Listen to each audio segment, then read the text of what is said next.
Three, two, one. I think we're live. Are we live? Good morning, good afternoon, good evening, Fabulites. This is Angela with another edition of Notes on the News, and the channel is Be Fabulous You. This is my segment where I share with you headline news. Headlines from my news feed that I personally selected because I thought that they were interesting for whatever reason. And I share with you those headlines, and we may talk about the headlines. We may talk about the subject matter at large or in general. We may talk about the article if we've read it or skimmed it. Who knows? It's not news. It's just our notes on the news. Like, share, comment, subscribe, and all of those other good things. Today is the best day ever. All right, so let's jump right in. Habaragani. Habaragani. Do you remember what it was yesterday? Was it Ujima? I think it was Ujima yesterday. So that means that, which is collective work and responsibility. So that means that today is Ujama, cooperative economics. So let's jump right on to cooperative economics. To build, and yet I think it was was it yesterday or the day before that we discovered that we had a linkage here. Cooperative economics to build our businesses, to build our own businesses, control the economics of our own community, and share in all its work and wealth. To share in all its work and wealth. Interesting. The fourth principle is Ujima, and is essentially a commitment to the practice of shared social wealth and work necessary to achieve it. It grows out of the fundamental communal concept that social work belongs to the masses of people who created it, and that no one should have such an unequal amount of wealth that it gives him/her the capacity to impose unequal, exploitative, or oppressive relations on others. Sharing wealth is another form of communitarian exchange, i.e., sharing and cooperating in general. But it is essential because without the principle and practice of shared wealth, the social conditions for exploitation, oppression, and inequality, as well as deprivation and suffering, are increased. Wow. Okay. I'm just going to read one paragraph. It's like a 4 or 5 paragraph essay. And I don't know, I might just stick with cooperative economics for a couple of days. So it's interesting that in the context of cooperative economics, they're literally talking about cooperative businesses and shared wealth as a way of minimizing exploitation. Very interesting. Okay. So that's what we got for that. Welcome on the chat. And let's see what the Buddha is up to today. Yo, Buddha, what up, though? Oh, here it is. Winning gives birth to hostility. Ooh, we were just talking about that. Losing, one lies down in pain. The calm lie down with ease, having set winning and losing aside. I think of that as like sort of like this whole hierarchical thing where it's like, this is good, this is at the top, this is bad, this is at the bottom. And when you're kind of like dealing and operating in that plane, there's a lot of chaos and confusion and mess. It's all good. So just operate on that plane. And then that minimizes and increases the peace, minimizes the bullshit. So yeah, winning gives birth to hostility. So when people win, they be like, you ain't nothing, I guess. I don't know how winning gives birth to hostility. But zero, he's okay. Losing, one lies down in pain. The calmed lie down with ease, having set winning and losing aside. All right. So let's jump right into the news feed and see what up though. What we got? What's on the news feed? What's new and good? Drop it in the comments. What's good and new in your personal life, in your family, in your community, your neighborhood, your town, your state, your city, town, state? What's up? What you heard good? After 40 years behind bars, Louisiana man sentenced to life will finally gain his freedom. So he was 40 years behind bars, sentenced to life, and he's gaining his freedom. I think this is someone who was wrongfully convicted. So yay for him. I don't know his name. Let's see if we can pull up his name. We'll come back to that and keep it moving. It's up. Oh, I guess it's not gonna let me come back. Okay. It's our time as women of color to make an impact on the entertainment. CEO of Young Millennium Records. Now that was kind of interesting to me because I'm like, what's Young Millennium Records? Who is this person? Working as an executive assistant. I don't know who, on an inspiring career working with top tier talent such as Zaytoven, SWV, Lil Wayne, and more. Now I've heard of Zaytoven. I thought he was a producer though, but I don't know. SWV, Sisters with Voices, Lil Wayne, we heard of him. So anyway, she was talking something about women in entertainment. Okay, so I guess I bypassed the person who was behind bars, so we'll go back to that. Arden, Ardern, and Buto, two different pregnancies in power. So there have been, apparently, there have only been two women who have been elected to office who have had babies in office. It's kind of weird because with half of the population being women, you would think that there would be, more women who are in office, but there are very few women in office. And I guess women of childbearing age, you have even so few that like they can count on two fingers how many women have had babies in office. That sounds really like, how they're like, yeah, the first black to do so and so happened in 2018. And you're like, what? That seemed like that would have been happened. So anyway.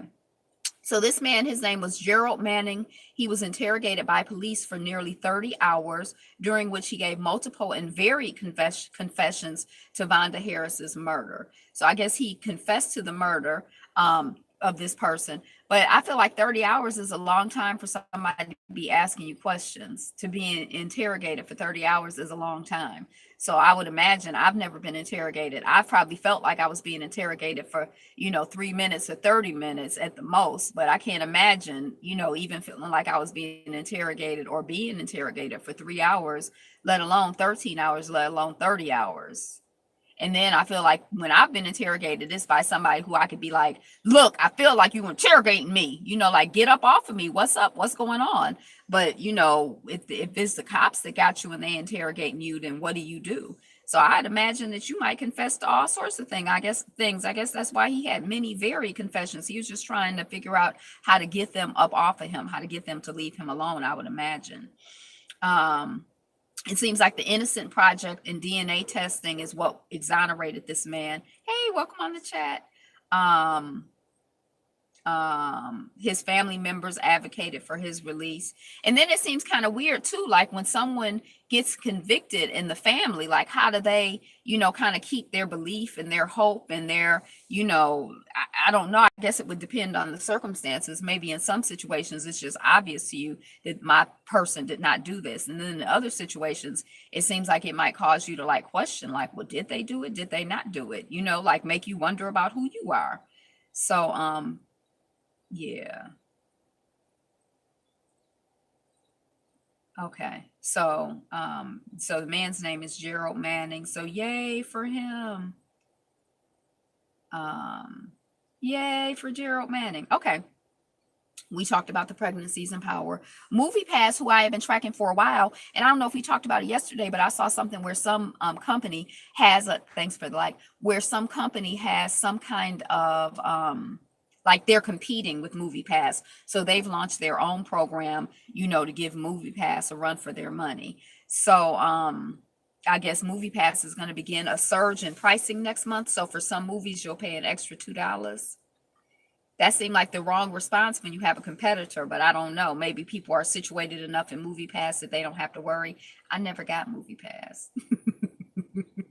Why nations are not alone in fighting graft. So I think they're using graft as in like the hustle, like, what Zero is. He's a hustler. He's a liar. He's a thief. He, misleads people in order to steal money from them. It's like the person who comes to your house who's like, hey, I'll fix your roof. It'll cost you $4,000. You give me 2,000 up front and then 2,000 when the job is done. And, give me the money for materials, and you give them 2,000 and the money for materials, and then they disappear. They're like grifters, graft. But I don't know if it's all connected, but it's all connected in my head. So they're talking about graft throughout the world, like these people who are elected into public office and are supposed to be, servants of the community, servants of, their area or whatever, and they out here, serving their own personal pocket and serving their own personal game.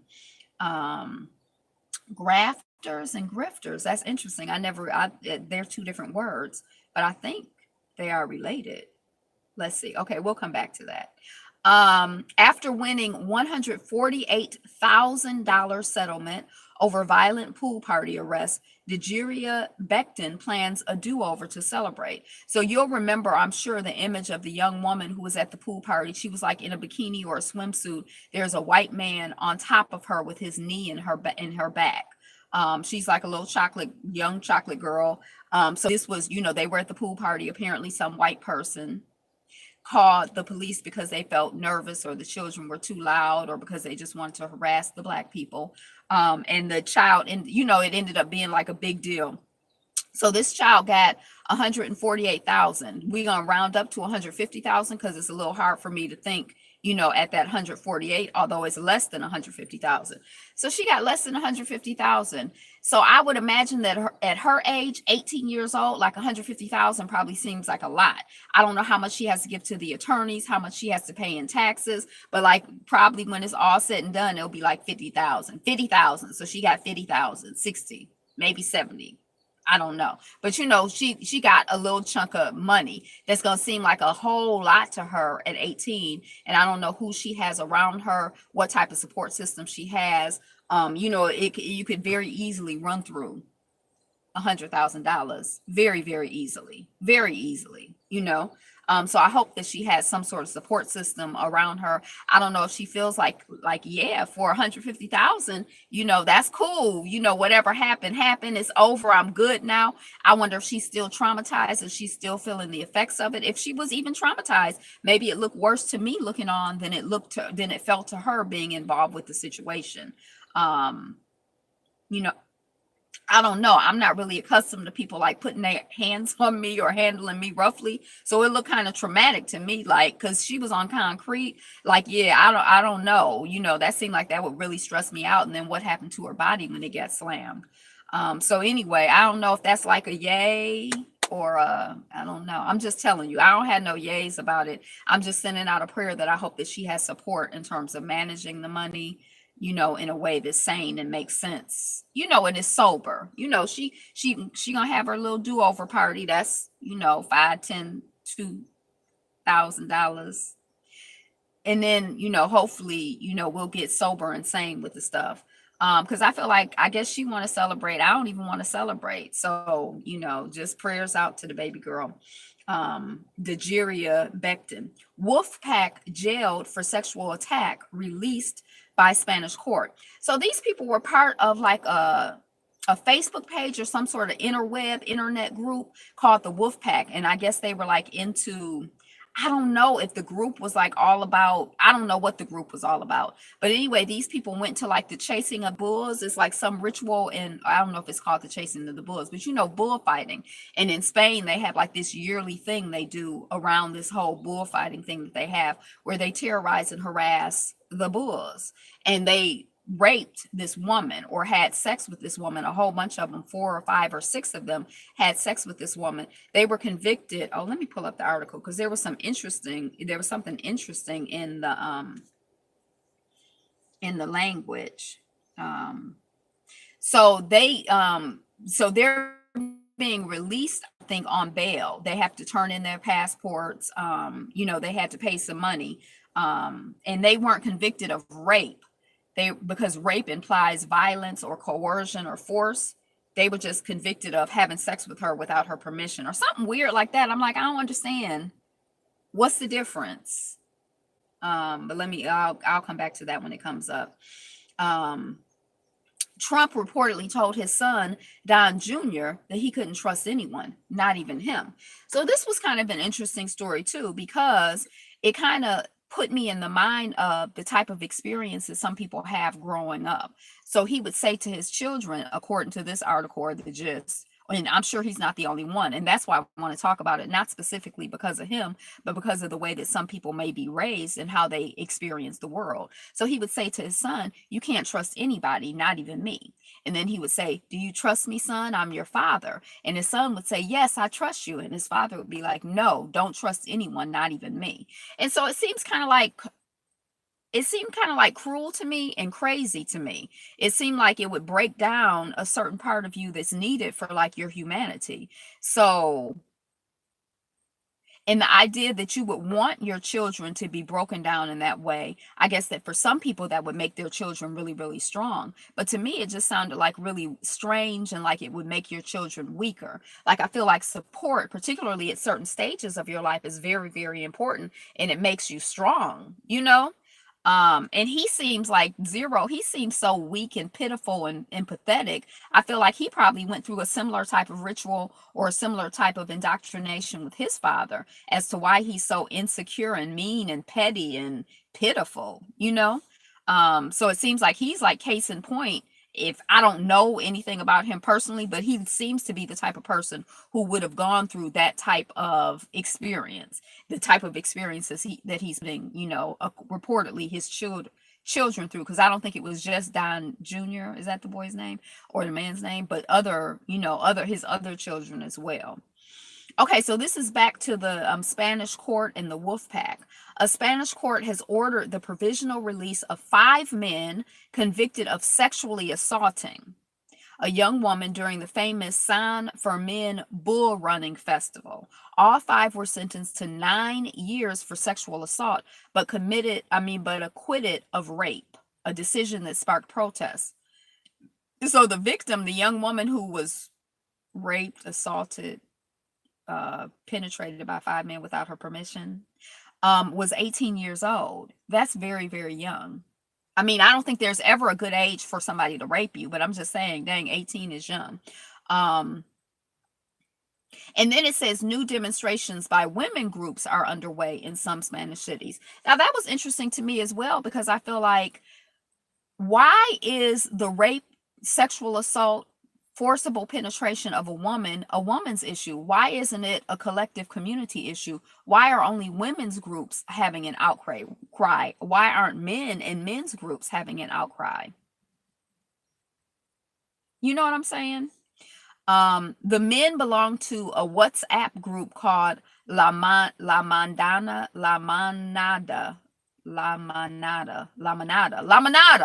the Wolf Pack. When the incident took place in June of 2016.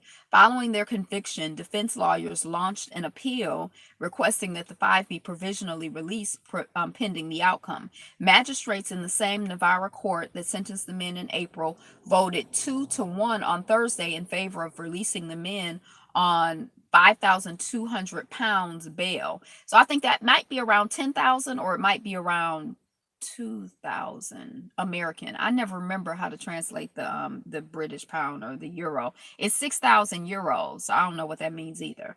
But anyway, it's relatively small. Hey, Ron Redbird. It's a relatively small amount of money. The court decided that the 5 were not a flight risk and unlikely to reoffend. And I wonder why they decided that. What made them offend in the first place? And what would make them unlikely to reoffend again? And was this the first time that they've offended, or was this the first time that they've gotten caught and gone to court? I mean, just curious. These are questions that I have. Hey, I see. What's up? The men must also report to court 3 times a week and surrender their passports. They can't communicate with the victim. They're banned from traveling to Madrid, where she is from. So yeah. I don't like that. There's a lot about that story. Oh, you just finished your Zumba class.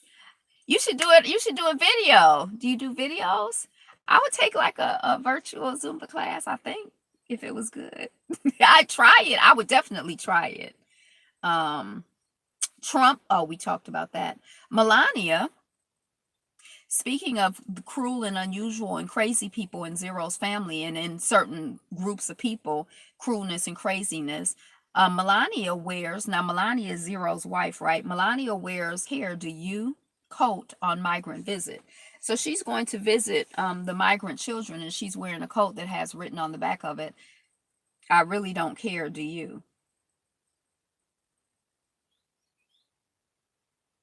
Who was it who say people tell you who they are, believe them? I remember when the election first happened, and I had gotten into this thing for a quick minute where I felt bad for Melania, like, oh, and then I'm like, she is just, to me, she's like the good guy, bad guy, the partner. She's in partnership with this man. They collective, they a couple together. They doing their craziness together.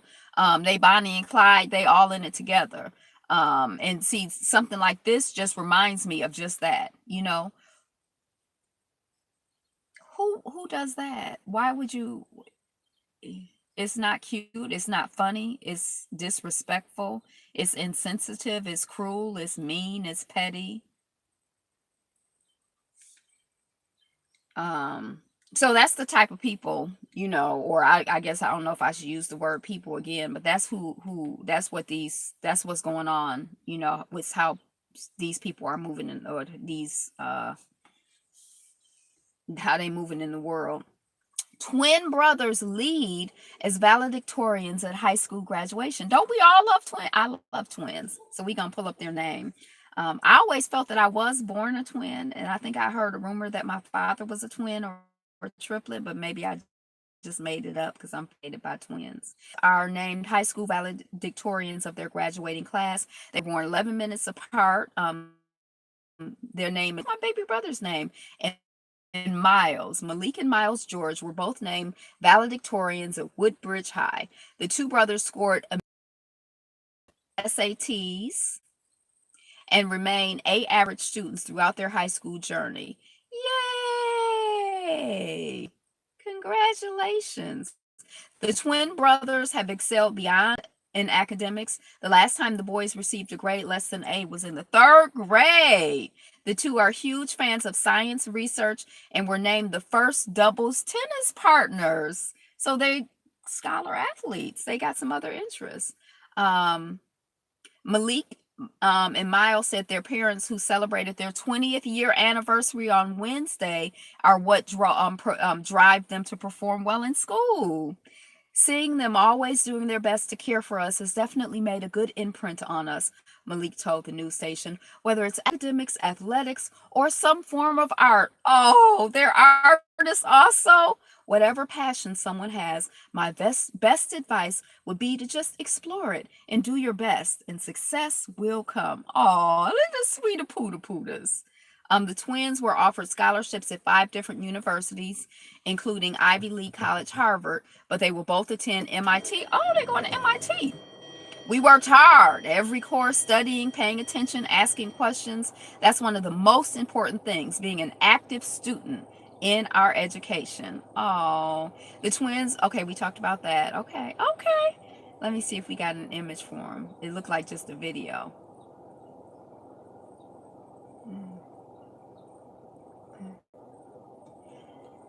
Oh, yay!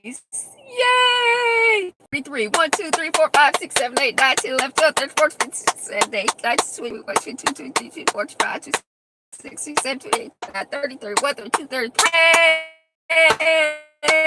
Hey! Sure. And then we double it up again and again because they twins. All right. Oh, they're so cute. Oh, talking like he got something to say. He does. Oh, that's sweet. Okay, so that's nice. FDA approves implantable glucose monitor that lasts for 90 days. So it's something that they put in your skin, like a computer, and it like a little small computer chip type electronic thing, and then it monitors your blood sugar, and then it sends to your phone or whatever device information about what's going on with your blood sugar.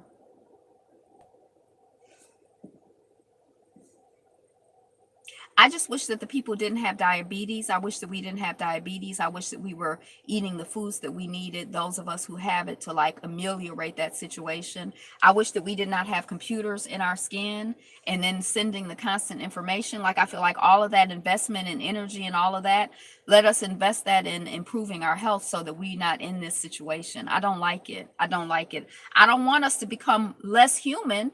We moving from being, we trying to be more human, not less human. I don't like it. He told me he had a pacemaker the other day. That's like a computer. Okay. So transhumanism. Transhumanism. Yeah. So the FDA approved it. Detroit's 8 Mile Wall, or was it the 8 Mile? I don't know what the headline was because I clicked it.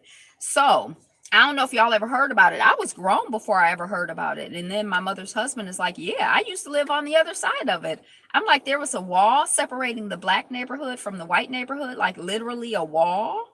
And there was, and they got it on black then. So we'll see when that comes up. How Robert Smith conquered tech and Wall Street. Oh, I want to see who he is too. Dang, hurry up and load. Oh, okay. The Detroit 8 Mile Wall was constructed in 1941. It was built with a simple purpose: separate homes planned for white middle-class whites from blacks who had already built small homes or owned land with plans to build in the neighborhood. Standing 6 feet high and 1 foot thick, the wall extends a half a mile south from 8 Mile Road to Pembroke Avenue through the backyards and houses along Burwood and Mendota Streets.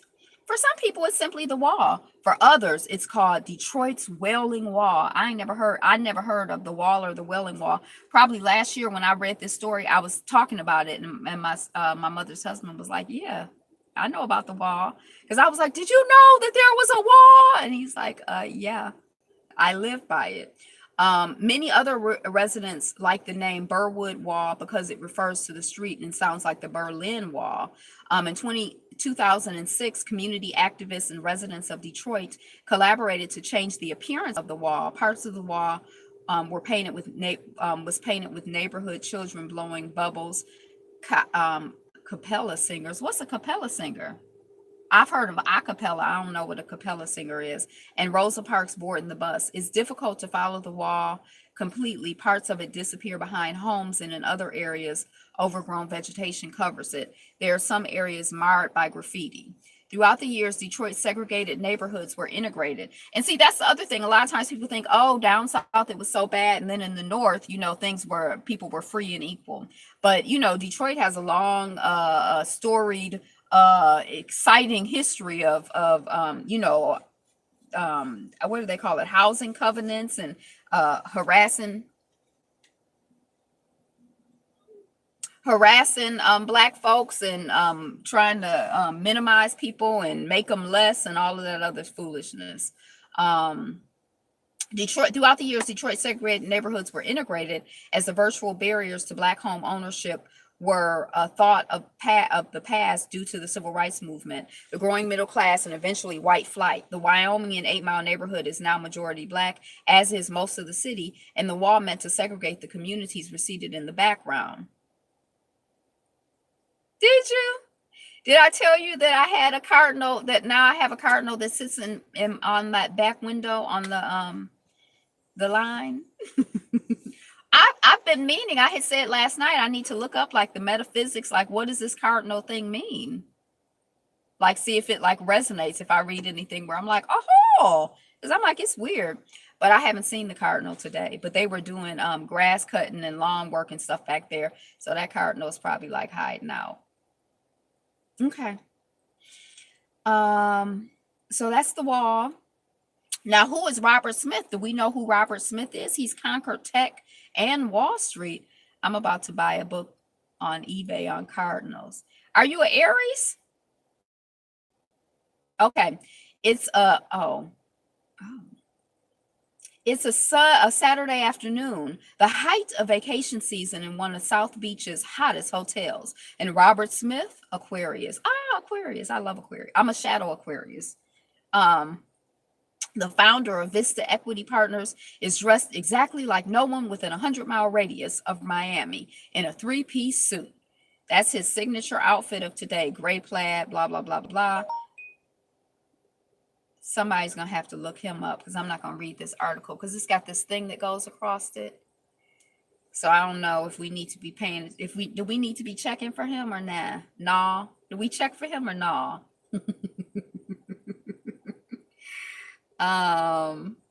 Yeah, it's got this thing that go across it and make it hard to read. It makes it hard to read, and I don't feel like being bothered. So Robert Smith, if anybody know anything about him, let us know.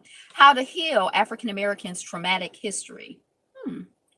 I wonder how they think that. How you do that? Is it that simple? We could get it in an article, and then we had the answer. We got the solution. We healed. Is we better now? Is we healed? We healed now. Let's see. Oh man, Jim Crow, racial terror lynchings. Okay, yeah, history is trauma. I'm not gonna look at that, but it's on a Moguldom if anybody wants to see if they got the answer, because we might be able to just move on to, once we get healed, we can move on to some other stuff, or as we're getting healed, we can move on. But if you ain't got to use energy healing, you can use it for other stuff. So they might have the answer. So if let us know. Moguldom, how to heal African Americans' traumatic history. White civil rights. They're having a white civil rights rally. It's been approved by the National Park Service in DC to commemorate the 1-year anniversary of Charlottesville. So that's I guess their coming out party, or maybe their elevation party, because they want to commemorate the 1-year anniversary of it. They just so excited and so proud about it. And they want to take it to the next level. Hashtag eating while black. Delta sorority members see red, their colors are red and white, after being racially profiled at a restaurant. And we know the Deltas and the AKAs, they be, for the most part, into the respectability politics. So they ain't out here trying to surprise if there was any any sort of justification on any level for harassing these women. In the newest case of existing while black, members of Delta Sigma Theta sorority say a Cleveland area, that's in this area, restaurant manager called police on them Tuesday after a member of their party was going to leave because she was waiting too long for her bill. So she finished eating. She done asked for her bill. And she I need my bill. I want to pay. If y'all don't bring me my bill, I'm going to go on and leave. Were you saying it's free? What's going on? And I know, when it's time to get the money, you make sure that I want the money. Why are you waiting to get somebody their bill? So they said they're going to call the police on her if she leave. She was with 40 or so Deltas dining together at a Bahama Breeze restaurant. I think when Poetry came here, she mentioned she wanted to go to Bahama Breeze. I don't think I've ever been there. And had been waiting about 25 minutes for her bill. So now I got to pay my time to wait to pay you I got to pay my time to wait to pay you. 25 minutes is a long time to wait to pay. That's a long time. And I do understand that a group of 40 can be a large group, but isn't Bahama Breeze a chain? Y'all don't have a strategy or a plan for big groups? It can't be leave people waiting around for all night and all day. Shoot, after you finish eating, you want to go. They done came in. They probably had to wait to get seated. They probably had to wait for their drinks. Then they probably got hors d'oeuvres. And you want to go. Ready to go. I'm ready to go. So anyway, that was in Cleveland. I can see it here. It's not quite dark. I just can't. Come on, girl. Oh, come on, girl. We rooting for you. We are rooting for you, Blackberry. Blackberry. Blackberry.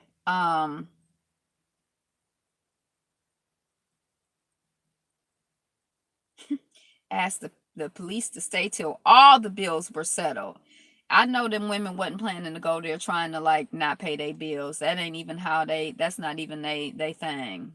Um, 11 words you probably didn't know were acronyms. I love an acronym. But one of the words on the list that I did know, and it's one of my favorite words, I never really say it, but it's snafu.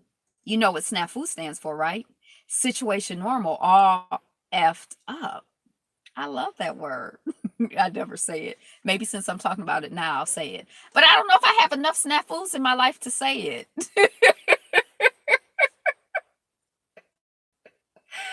um, Taser, Thomas A. Swift electric rifle. Taser. I don't know who Thomas A. Smith is, but okay. Um, Snafu. Yeah, I like that one. Light, laser, light amplification by stimulated emission of radiation. Laser.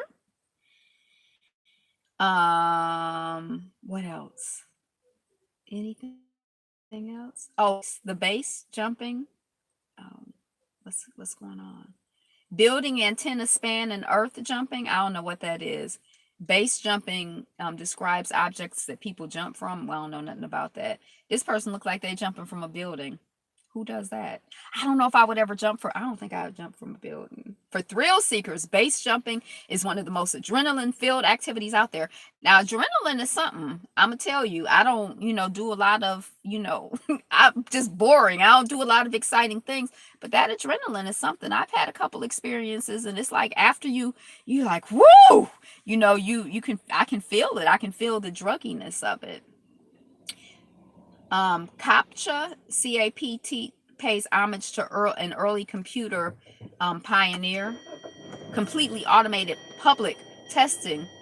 Oh no, completely automated public Turing test to tell computers and humans apart.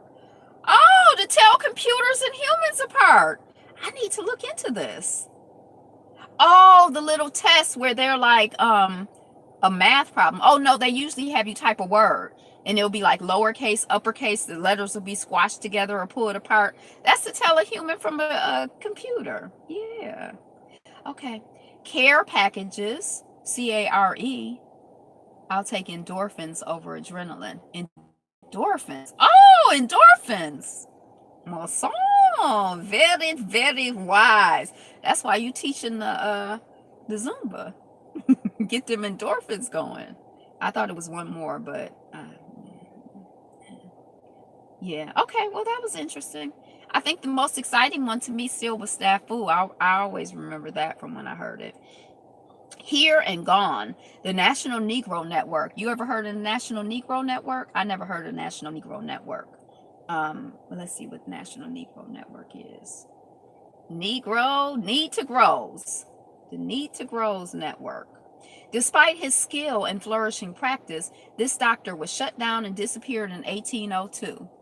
Here is why. Oh, you have heard of the National Negro Network? Or you think the Negroes that need to grow, the need to grows need to have a national network to help them grow. Formed here and Gone, the National Negro Network, formed by Leonard Evans Jr. on January 20th, 1954 in Chicago. The National Negro Network was a radio network geared toward blacks. It holds the distinction of being the first black-owned network in the U.S. At its peak, the network had a home on 45 stations and was poised to reach 12 to 15 million blacks, according to Broadcasting Magazine. Like most radio networks in the 1950s, the National Negro Network featured dramas, comedies, and music blocks. Among those were The Life of Anna Lewis, which still starred Hilda Sims, and It's a Mystery Man with Cab Calloway. I heard of Cab Calloway. One of the more popular shows was the story of Ruby Valentine with Terry Carter, Ruby Dee, and Juanita Hall. A number of the shows were produced by the time of Calloway and Ethel Waters. Oh, okay. So that type of network, I thought it was like all the Negroes get together, and network. Bella is on my lap and she's stretching. Her little nails are just digging into my thighs. Okay. Despite his skill and flourishing practice, this doctor was just shut down. Let's see who he is. It's a lot on Black Then today for me today. I'm getting hot and cold. If I can't really reach a good temperature. Ooh. Um, James Durbin was born in 1762. He was the first recognized black physician in the United States. He was born enslaved in Philadelphia. His early monsters taught him the fundamentals of reading and writing. He was owned by a number of doctors, ending up in New Orleans with a Scottish physician who hired him in 1783 to perform medical services. When he was 21, he bought his freedom and went to New Orleans, where he set up his own medical practice. He was a popular and distinguished doctor in New Orleans, at least in part for his knowledge of English, French, and Spanish. Oh, he was invited to Philly in 1788 to meet with Dr. Benjamin Rush, one of the signers of the Declaration of Independence. I never even heard of them. Rush was so impressed with Dunham's success in treating diphtheria patients that he read Dunham's papers on the subject before the College of Physicians of Philadelphia. In 1789, he returned to New Orleans, where he saved more yellow fever victims than any other physician in colonial Philadelphia during an epidemic that killed thousands. He only lost 11 of 64 patients. He moved back to New Orleans and was lauded by prominent doctors. It sounds good, but we know from the headline that something happened. Despite his skill, his ability to save so many lives, and his flourishing practice, his practice was restricted in 1801 by new city regulations because he did not have a formal medical degree. And he disappeared after 1802. So he was restricted in 1801, and then there's no more record of him. The idea that Black people were incapable of understanding medicine remained widespread for decades. Now, see, before they had like schools, like now a lot of people, well, the last time I was paying attention, a lot of people went to chef school, but before there were chef schools, a lot of people were not chef schools, culinary arts academies and stuff. But before there was stuff like that, culinary arts institutes and stuff, you learned the skill of chefing from another chef. Like they apprenticed and worked in kitchens and worked their way up. There was not like some piece of paper credential you could get. And a lot of other things before there was like paper to credential you, you would learn it by being around people who did it. They would teach you, they would advance you. So like this whole idea of like having to have paper or credential in order to be credible, it's kind of it's kind of interesting, because who gave the first person who got the degree their degree? I mean, who gave you the right to give me a degree? I mean, somebody had to start the process. So okay, let's keep moving. Kandi Burruss's son, Ace, impresses as 2-year-old counts in this difficult to learn language. I wonder if it's Kiswahili, or maybe it is the language that maybe it's Amharic, like in Ethiopia. That's like one of the older languages. Or maybe it's Wolof, which people speak in Senegal. What difficult to learn language is Kandi Burruss from the Real Housewives of Atlanta, and now Kandi Koated Nights from her vlog, her podcast to Bravo. What difficult language is her Black son learning? Mandarin. Oh, why isn't it an African language? I mean, I'm just wondering. Okay. I would have been really shocked if it was a language from Alkebulan. Okay. Connecticut's first Black Chief Justice sworn in vows to focus on equal access. And I was wondering if he was like someone who, when I saw him, I'd be like, oh, he's Black. And he was unambiguously Black. It wasn't no question. It wasn't like, if I said he's Black, I was like, oh, okay, he's Black.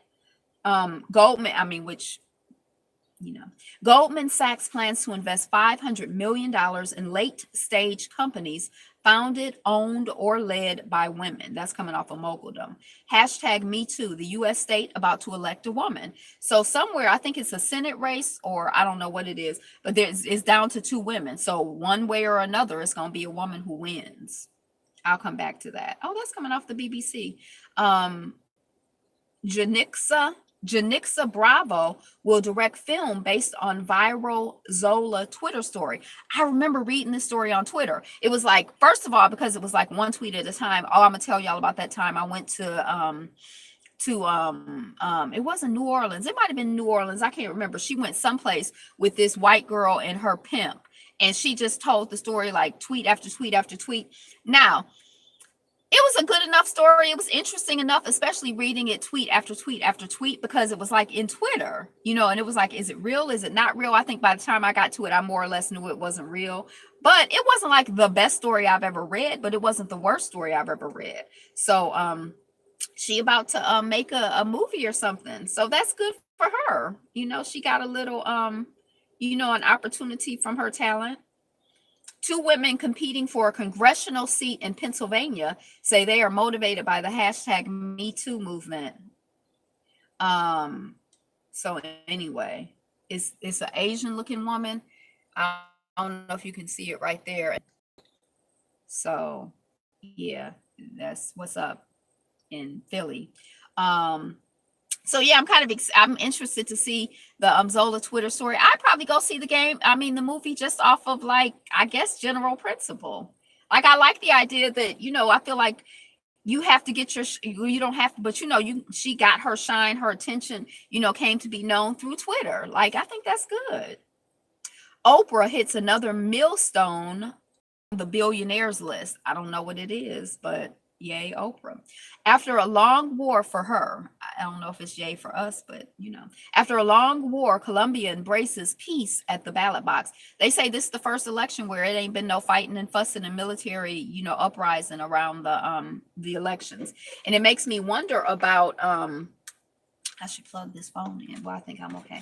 It makes me wonder about, like, I wonder how much of the mess and confusion and drama and murderation and stuff around the elections was as a result of U.S. interference. Because it seemed like U.S. be interfering in people's elections and causing all kinds of chaos and drama, and likes to keep things like messy so that, the U.S. can take advantage of certain resources and can put in, whoever they want to be the leader. Janet Jackson pens intimate letter to Black women about depression and the meaning of happiness for Essence cover story. So again, I think that this whole conversation about, like, mental health and, like, hey, Kendra, thank you, welcome. I think that this whole conversation, I don't think that we can talk enough about, how we feel, whether we're feeling happy today, whether we're feeling sad today, whether we go through a period of feeling sad, whether we go through a period of feeling happiness, what strategies and techniques we can use to feel better. I think it's really, really important to be candid and honest about how you feel. I think that's a part of being healthy, so I think it's good. Like, Janet Jackson don't really necessarily mean nothing to me, I don't think. But I think it's good when, public figures that other people may look up to or feel a way about, when they're able to talk about certain things. I think it can break the ice for other people to talk about certain things. So, I'm glad that the certain thing that she's talking about is depression, mental health. I didn't skim the article, so I don't know, what she said, but I hope it was something progressive and helpful. Hashtag Assume Nothing campaign calls out men at Cannes, like the film festival, who mistook Black women for sex workers. So, yeah, I guess the women, I don't know where they were and what they were doing, but somebody's like, hey, baby, I'll give you some money for some booty. And she like, I'm not a sex worker, I guess. I don't know what happened. So they have a hashtag tag called Assume Nothing. I haven't followed it. I need to get on Twitter. I haven't been on Twitter in a while. So maybe somebody in my timeline is tweeting about it or something. Love and Hip Hop Atlanta fans accuse Rashida and Kirk Frost of fake storyline after daughter meets brother for the first time. I remember when it might have been last year or it might have been the year before, when For It's Rocks when she would review the show. Now, I wasn't watching the show at the time, but I was still listening to her reviews. I don't even listen to the reviews anymore. But she would call it Frost Facts, like Frost Facts, but Frost Facts whenever she would, like, get to their segment. And it would crack me up. She had already said a long time ago that all their stuff was fake. And I keep reading stuff about how they hire people and it's fake and all of this other stuff. I don't know. Why a Fox walkout over migrants is unlikely. So this article is talking about the fact that the same company that owns Fox News owns all these other media things. And that some people are saying that they're starting to feel uncomfortable because Fox News is so, like, disgusting that they're like, how can I go forward and, be on this show, whatever other show that they're on. Let me see what other shows is on. I don't think it was anything I watched or anything, but I remember watching something on Fox with Sanaa Lathan, and it was kind of like, I was like hyper, like, suspicious. It was a good little mini series. I did enjoy it and I reviewed it. It was about this there are only a few entities that own the entire media platform, right? I think it's down to like less than 10. It's been consolidating and consolidating and consolidating. And so when I watched, because it was on Fox, I was kind of like, but it was like about these two people from the federal government, six, okay, yeah, it was two people from the federal government who went in. One is a lawyer, one is an investigator, because a black cop killed a white guy, a white college student. And when they got in, they found out that a black person, a black young man, had been killed, and nobody had investigated that person's murder. So it was kind of like an interesting little the Justice Department sent them in. So it was, but like the whole time I was watching it, I was like, it's on Fox, oh. But yeah, Fox, Disney, like, ain't none of them nothing. I mean, they ain't none of them here for me, ain't none of them here for us. So I shouldn't be trusting any of them. And I try not to, I try to stay conscious of it. But so it was interesting to me, this story, because I think a lot of times, like, the idea that it's like all one, big happy family of propaganda making machine, whether it's the news or the TV show, the programming, whether it's news or whatever, is about programming. No, I didn't see the video exposing how the news is scripted. They had this one thing on Sinclair where they showed like how all of the different, you think of local news and your local newscasters as people you can trust in a way. You see them at events or whatever, and you think they're like writing the stuff and produce. But that with the Sinclair, I remember seeing that story where they showed, across the country, all these local broadcasters using basically the same story word for word or close to word for word. Modern Family Creator, I don't watch that. But this headline is basically saying, they're not going to walk out. And I can't stand when headlines say stuff like that, like why a walkout is unlikely. Well, how do you know a walkout is unlikely? I feel like you're projecting and you're trying to create a narrative. You're trying to brainwash, them into being like, oh, don't walk out, But I don't know. I didn't read the article, so maybe they do have a valid reason why they're advancing that argument. White firefighters awarded court settlement after claiming racial bias. So, white firefighters claimed that there was a racial bias against them, and they got a court settlement. They out here getting reparations because they out here being discriminated against for being white. Welcome to America. That's coming off of Atlanta Black Star. I didn't read the story. The headline was more than enough. Meet the Kenyan man who writes upside down. Now that was interesting. Can you do anything like quirky or weird? Can you like touch your nose? Everyone but us. Can you Can you touch your nose with your tongue or wiggle your ears? Or I don't know. Can you do anything? This person says that they've been writing upside down since they were a child. I don't know if that's how they learned to write. I don't know what the story is. See? Oh, we can't see it. The light is hitting wrong. But he's writing upside down. That's deep. That's interesting. That's kind of quirky. World Cup 2018, the Indian who cycled to Russia to meet Messi. I think this Messi, whatever his name is, I think the whole World Cup thing is interesting. And I realized, well, the Olympics have people from all over the world, but somehow this World Cup thing, as I'm paying attention, it seems more like quirky and like international and like unusual things are happening. Like the Japanese are cleaning up after the match, and then they're telling the people not to bring the goats in. And I'm like, what's going to happen next with the World Cup?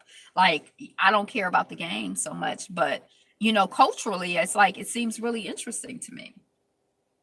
Turkey election, expats play decisive role in Erdogan vote. So he's been in office for 16 years, it says. And a lot of people who live outside of the country are voting and vote in the election. And they're going to, like they say, they're like the swing vote or something. How Zimbabwe's generals have Zimbabwe's generals turned into Democrats. They should say they lost because they couldn't bring their lucky goats. Sue the World Cup. Yeah, they should. And then do goat yoga and have the goats boo-boo and pee-pee all over the stands or whatever. I'm like, I don't know why that lucky goat thing is just like so awesome to me. I think that's amazing. So I don't know if Zimbabwe's generals have turned into Democrats. They talking about, I guess, the upcoming election. It was something in there in that in that article now that I'm thinking about it, that I was like, oh, that's interesting, but I don't remember now.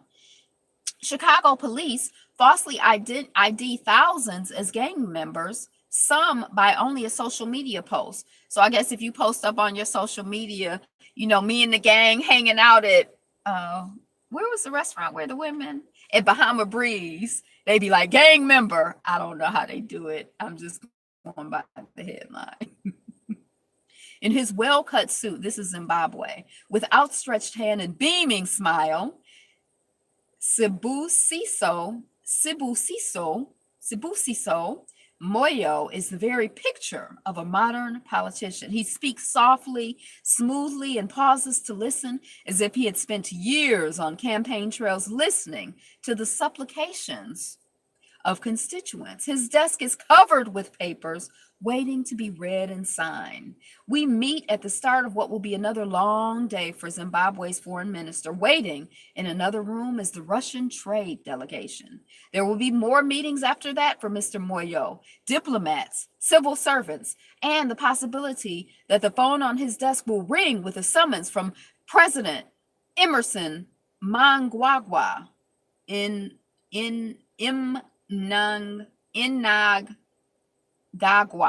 Inagagwa, whose office is only 5 minutes away in another part of the building. The president has declared Zimbabwe open for business, and it is Mr. Moyo's job to make sure investments start to roll in. That is, after all, the new Zimbabwe. This is, after all, the new Zimbabwe. Or perhaps newish would be a better description. Oh, I'm not going to read the whole article. They talk about the coup d'etat on November 15th. Okay. Yeah. So they saying if they become, something other than they were, I guess. Eritrea sending delegation to Ethiopia for peace talks. I don't know why I'm so fascinated by Ethiopia and Eritrea. I want them to get along. So has Eritrea been colonized? Since it was part of Ethiopia, it's been split off for a while. But what's the look at the skyline. Can you see the mountains in the back? And those buildings, that green one? That's probably Ethiopia. Yeah, that's Ethiopia. So Eritrea's president announced Wednesday he is sending a rare delegation to neighboring Ethiopia for peace talks. I want there to be peace. I want them to work together. Days after Ethiopia's new prime minister took a major step toward calming down deadly tensions with its decades-long rival. This is the first such delegation since 1998, when a border war erupted between the countries and they cut off diplomatic relations. I want them to keep the diplomatic relations going. I don't know why this is very, very ignorant, but I just want them to be one country. I guess that's what Ethiopia wants. And Eritrea is like, we not one country and we want to be ourselves. And I'm like, no, we're all, come on, hug me. And they like, get off me, get off me.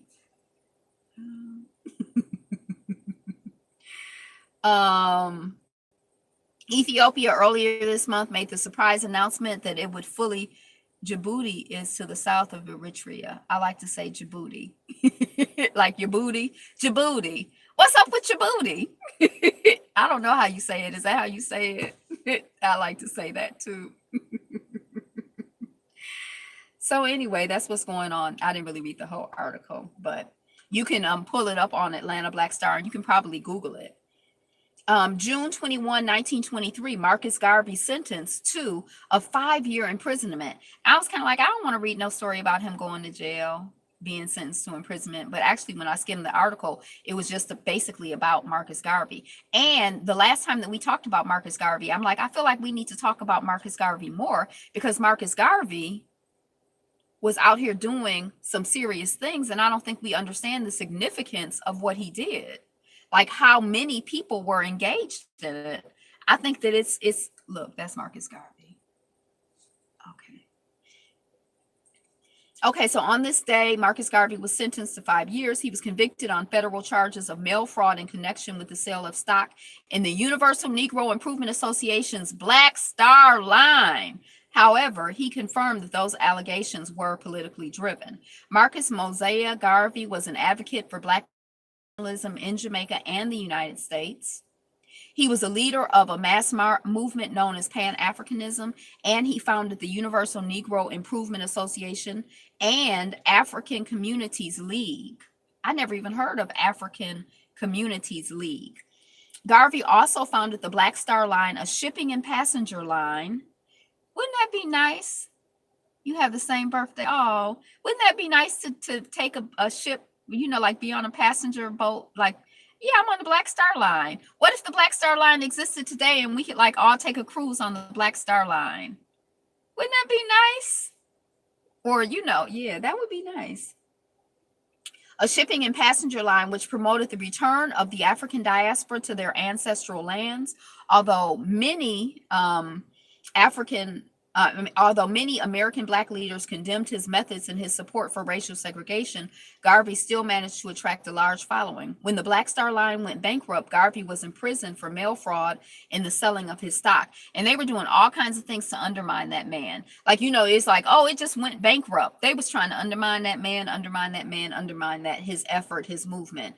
This is when his movement rapidly collapsed. Prior to the 20th century, leaders such as Prince Hall, Martin Delany, Edward Wilmot Blyton, and Henry Highland Garnett advocated the involvement of the African diaspora in African affairs. Prior to the 20th century, Garvey was unique in advancing a Pan-African philosophy to inspire a global mass movement and economic empowerment focusing on Africa. His movement was known as Garveyism, promoted by the UNIA as a movement of African redemption. Garvey would eventually inspire others ranging from the Nation of Islam to the Rastafari movement, which proclaimed Marcus Garvey as a prophet. The Garveyism focused on persons of African ancestry in the diaspora to redeem the nations of Africa and for the European colonial powers to leave the continent. His essential ideas about Africa were stated in an editorial in Negro World entitled African Fundamentalism, where he wrote, "Our union must know no clime, boundary, or nationality, to let us hold together under all climes and in every country." We won. Umoja, unity. Sometime around November 1919, the BOI, what's the BOI? Began an investigation into the activities of Garvey and the UNI. Toward the end, the BOI hired these first 5 African American agents. Although the initial efforts by the BOI were to find grounds upon which, so they hired, I guess these are people who are like the coons or whatever, so they hired their first 5 Black people to tear down Garvey. The BOI, what is the Bureau of Investigation? By the time the trial ended June 23rd, Garvey had been sentenced to 5 years in prison. Garvey later died in London. He wanted to build Wakanda, basically. Right. Okay. So Marcus Garvey, thank you for your service, Baba, and may your name live on forever and your spirit continue to unite us. Médecins Sans Frontières, I think Medicine Without Boundaries, Doctors Without Boundaries, staff used local prostitutes. So this is looping back a couple months ago. We were talking about the exploitation of women in Haiti, women and girls in Haiti, Doctors Without Borders.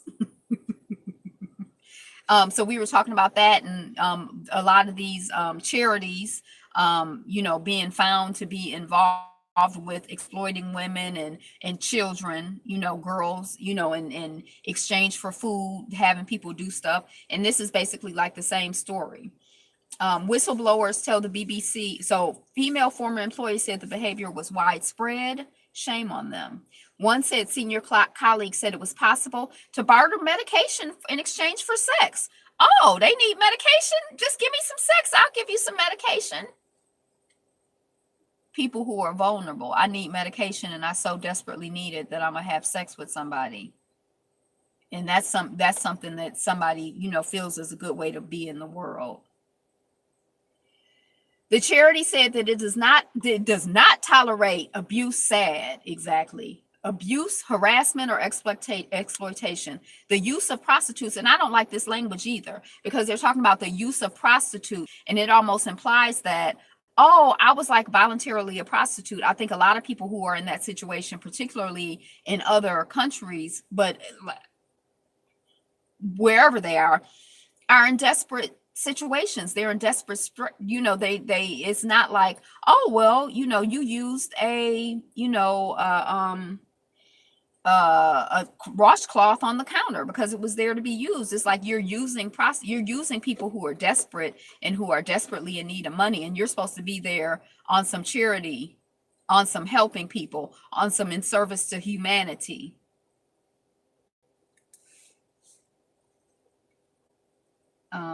It's the same story. I mean, they, desperate people. I can't, my thing done blacked out, but we talked about it before, but it's the same story.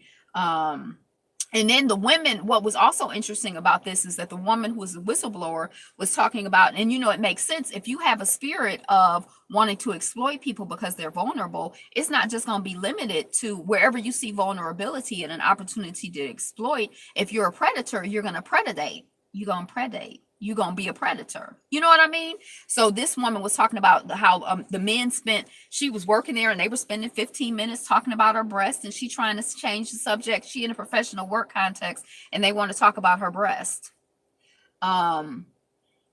They in one instance during a video call, they kept telling one woman how sexy she was, asking where her husband was. She was really embarrassed and tried to move to the topic at hand, but they persisted for 15 minutes. It's endemic and part of the institution. Yes, it is. 8 women in total. The charity culture was described as toxic. One of her bosses commented on the size of her breast. She claimed she raised it with the manager, but they wouldn't deal with it. Oxfam hired, they talking about Oxfam in October. We talked about that.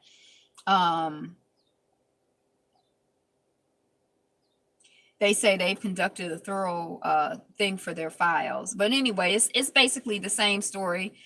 They colonizers out here colonizing, being predators, taking advantage of vulnerability, creating vulnerability so that they can take advantage of people. Disgusting. Fact or fiction? Did African Americans fight in the Confederacy? Bose puts crowd-funded sleep buds on sale for $250. So these are like things that you can put in your ear, and then you can sleep and listen to. Like I used to like to listen to, I don't like, they would have like these go to sleep tapes, and they have ones that are supposed to be like in the jungle, but I don't like the jungle ones because they'll have the sounds of insects, and insects stress me out. So I'd be like, zzz, like I didn't relax and sleep. But like the ocean sounds and stuff like that. So you put the earbuds in, and then it's connected to something else, and you can listen to the soothing sounds to go to sleep, and you don't have to worry about having cords wrapped around you or getting strangled in your sleep.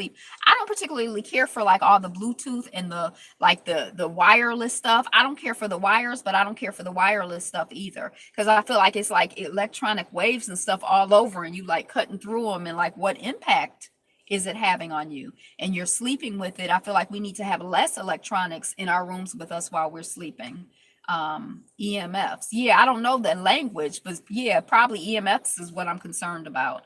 But yeah, I feel like we need to have less, not more. But anyway, icy dip to mark winter solstice in Antarctica.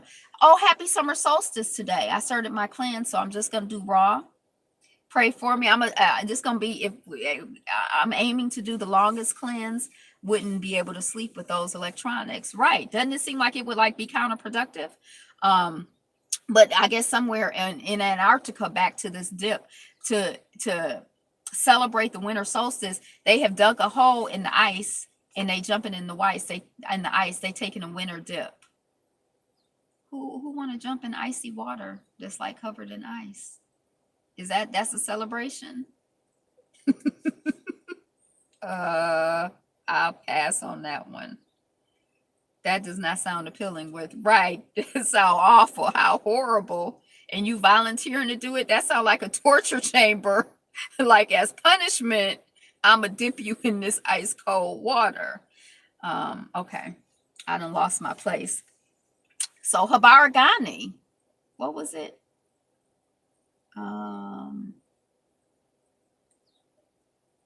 Cooperative economics? Ujima. Let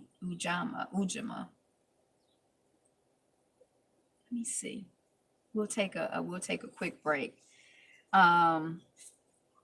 So today was Ujama, cooperative economics, to build and maintain our own stores, shops, and other businesses, and to profit from them together. Okay. Let's see if we can get back where we were. I think we're almost finished. It would be exciting. Ujama.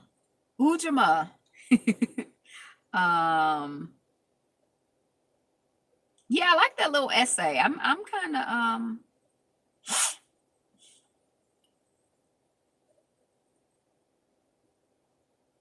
question mark. I don't know. I just lost my space. That's why you asking what's going on. I lost my space. We talked about Marcus Garvey. We getting close. And icy dip to mark the solstice. World Cup 2018, female reporter groped and kissed on air. So what was interesting about the story to me is they kind of focus on the fact that the person kissed her, but they say that he grabbed her breast.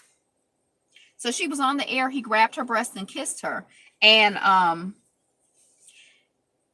on one hand, you almost feel like, oh, well, it's not a big deal. They were just being friendly. But then on the other hand, you feel like, I don't want anybody grabbing me and kissing me that I don't know when I'm at work. Like, ew. Like, who does that? And if it was a male, they probably wouldn't be grabbing them and kissing them, would they? No, I don't think so. So she just kind of was talking, and, you know, they were all kind of talking about, a lot of the other women were talking about, you know, feeling like, you know, they have to deal with, you know, people treating them a certain way because they're women. Nigerian cloud accounting platform wins African Incubator Startup Challenge. So that's coming off of Moguldom. Venezuela deploys soldiers to markets to check their prices. Oh, you know what was interesting to me about this article? The image. It was like some people in the market, and they look really dark to me, and their hair looked like it had a little kink. So I guess they don't want people jacking up the prices because of inflation. And so they're going around to the markets to check to see if, you know, if people are jacking up the prices. Dang, they got armed guards posted at the entrances of the markets and stuff. Hyperinflation means people have to carry around wads of money to pay for even small things. Why moms to be are fleeing Venezuela. So the one image that I saw that I like, they don't even have it. That's the guard standing at the entrance. They don't even have it. The search for food, the army inspected food stalls. Yeah, they don't even, when I click on it on my thing, I see one thing, but then when I send it over, sometimes it's a whole nother thing.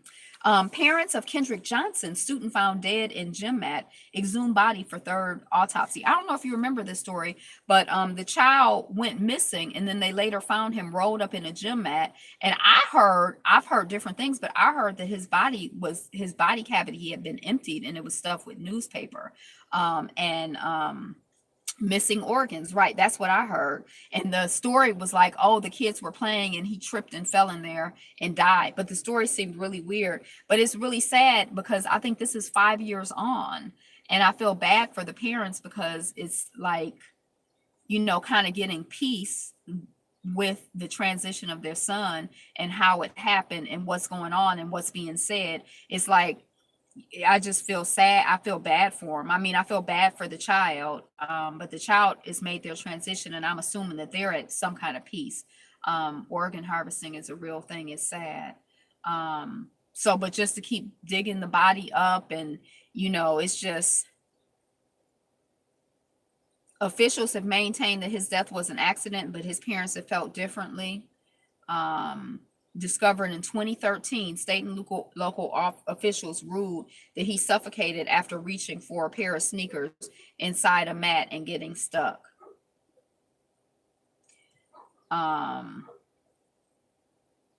Lord, to have to disturb his resting peace breaks my heart into so many pieces, but it has to be done. Jackie Johnson posted of her son on Facebook. The worst part is to have to bury him a third time again, like a whole nother funeral, and he's leaving us again. They believe that their son was murdered by the sons of a local FBI. Hey, Ayapo, that their son was murdered by the sons of a local FBI agent. Um, this is the third autopsy.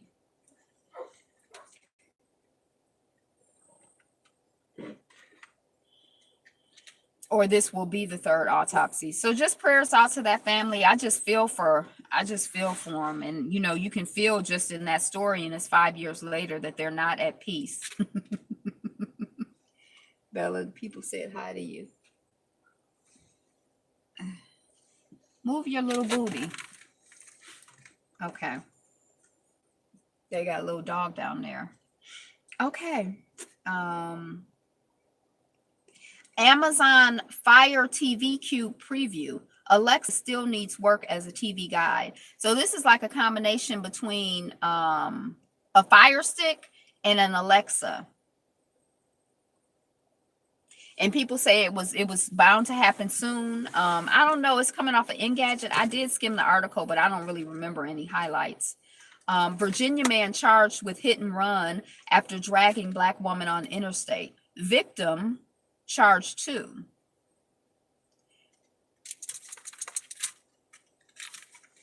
Amazon is putting Alexa in all their technology.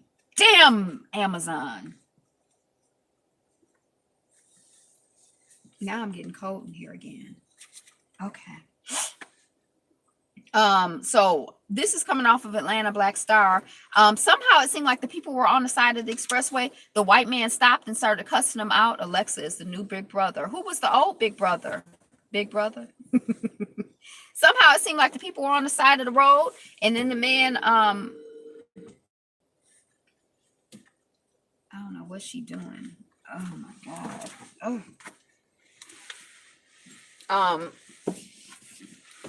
Oh my gosh, Bella. So the people were on the side of the road, and the man stopped, saw him on the side of the road, started cussing them out and calling them Niggers. And then the woman was in front of the truck. Then he ran her over, and now they want to accuse her of what did they charge her with? Standing in the wrong place on the highway or something. I accuse you of getting in the way of my fist. You know, I'm charging you with getting in the way of my fist.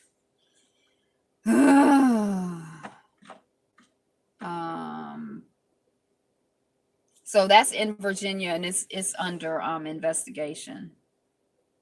And I have such high hopes. Okay. All right, so moving on. Jacinda Ardern baby, New Zealand Prime Minister gives birth to baby girl. So we talked about that, the fact that it's only been, I know, right? It's only been 2 women who have been elected to office who have had babies in office. That's just so backwards. It just sounds so like 1823.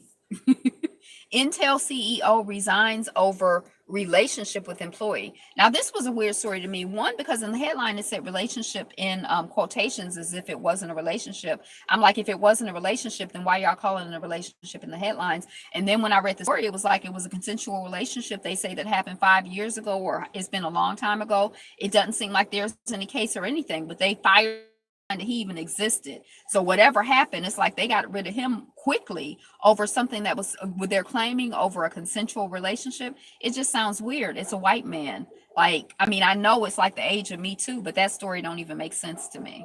So I don't know what's going on, but I just thought it was weird. Remember when it used to be like Intel Inside? Another dog. I guess this is the dog walking hour.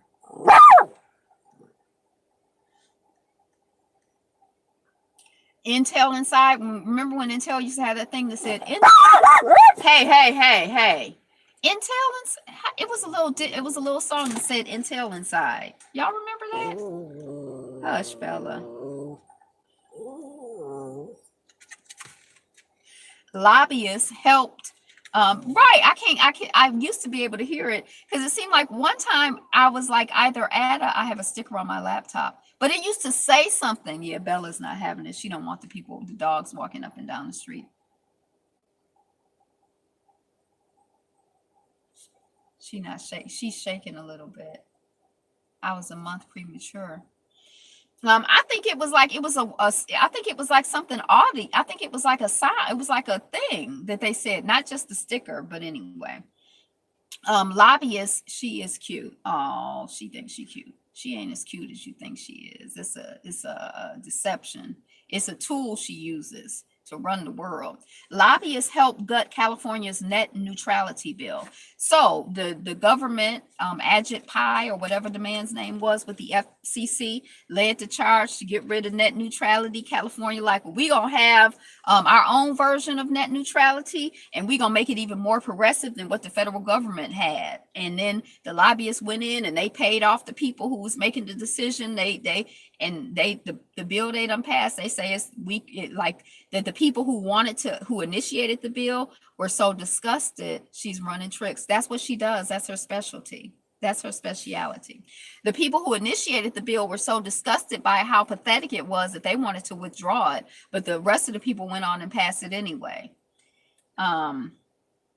And it's kind of like, I guess, this whole thing of like, well, is net neutrality good or is it bad? I feel like if they out here paying off all of these people, to make it be the way that they've made it be, then I feel like it ain't nothing good for me. They trying to do something that's gonna make more money for them. That ain't nothing for me. That's for them. They ain't out here spending money and aggressively fighting against stuff for me. They not for me. They for them.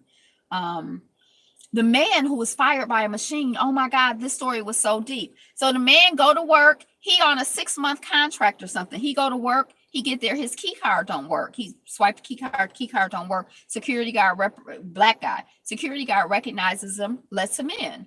He goes in. He don't really think anything of it because we live in this world. Sometimes the electronics don't work. He don't think nothing of it. He get upstairs. He have an issue with his logging on. He can't quite log on. Ibrahim Diallo.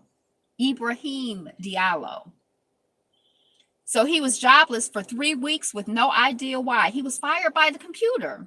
It wasn't the first time my key card failed. I assumed it was just time to replace it. So began a sequence of events that saw Ibrahim Diallo fired from his job, not by his manager, but by a machine. He has detailed his story in a blog post, which he hopes will serve as a warning to firms about relying too much on automation. Automation can be an asset to a company, but there needs to be a way for humans to take over if the machine makes a mistake. The story of Mr. Diallo's sacking, this is like coming from another country. We don't say sack here, we say fired. You fired. You don't say sacked. The story of Mr. Diallo's sacking by machine began when his entry passed to the Los Angeles. Oh, this is coming off the BBC. The computers will take over the world. They already took over. The story began when his entry passed to the Los Angeles skyscraper where his office was based failed to work, forcing him to rely on the security guard to allow him entry. As soon as I got to my floor, I went to see my manager to let her know. She promised to order me a new one right away. Then he noticed that he was logged out from his work system, and a colleague told Mr. Diallo that the word inactive was listed alongside his name. His day got worse. After lunch and a 10-minute wait for a coworker to let him back into his office, he was told by his recruiter that she had received an email saying that his contract was terminated. She promised to sort out the problem. The next day, he had been locked out of every single system except my Linux machine. That seemed like an ad for Linux. I don't know what a Linux machine is, but I have heard of it. But anyway, he wasn't locked out of his Linux machine. And then after lunch, 2 people appeared at his desk. Mr. Diallo was told that an email had been received telling them to escort him from the building.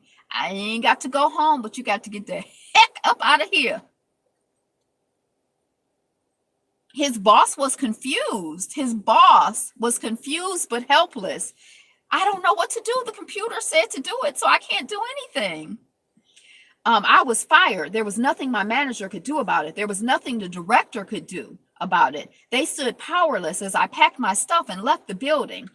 At the time, he was 8 months into a 3-year contract, and over the next 3 weeks, he was copied into emails about his case. I watched it be escalated to bigger and more powerful titles over and over, yet no one could do anything about it. From time to time, they would attach a system email. The system emails were soulless and written in red as it gave orders that dictated my fate. Disable this, disable that, revoke access here, revoke access there, escort out the premises, etc. It's the computer. The system was out for blood, and I was its very first victim.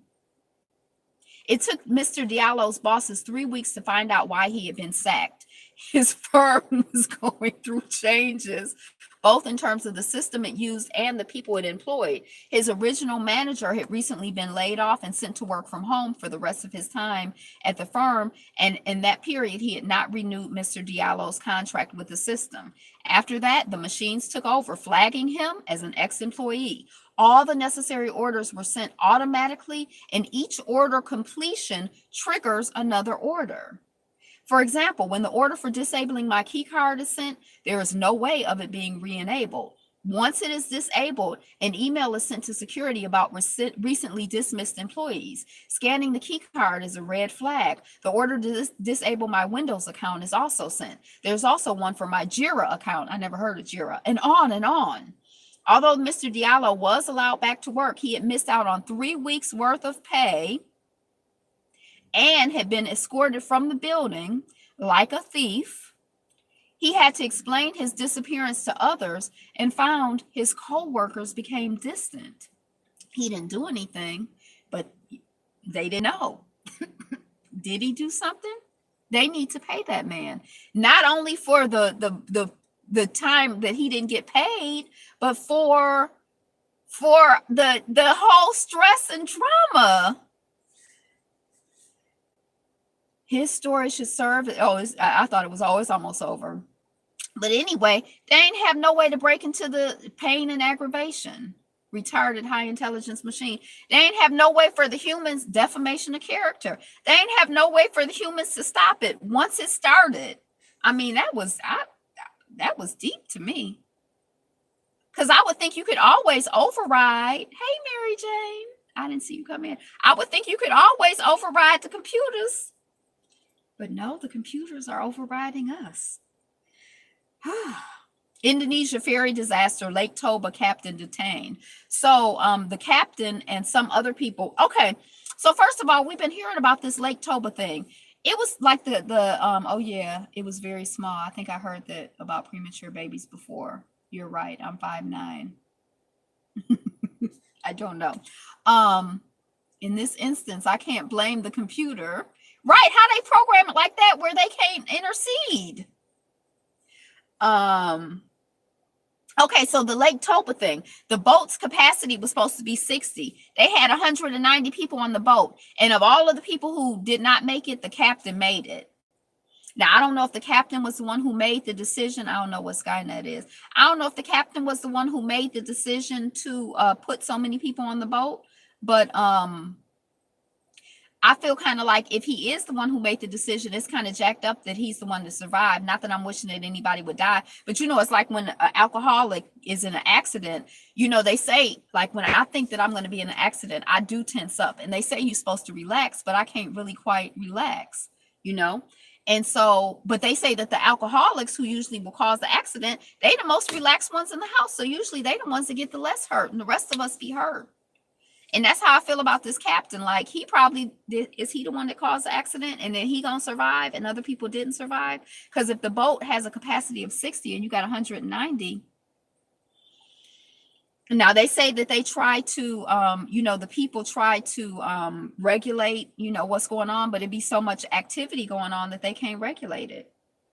Brooklyn neighborhood remade as virtual reality game. This was really, really interesting. We were talking the other day about computer games. I read an article in Practice Relaxing While in Bed. Let your muscles relax and feel heavy. Okay, I should.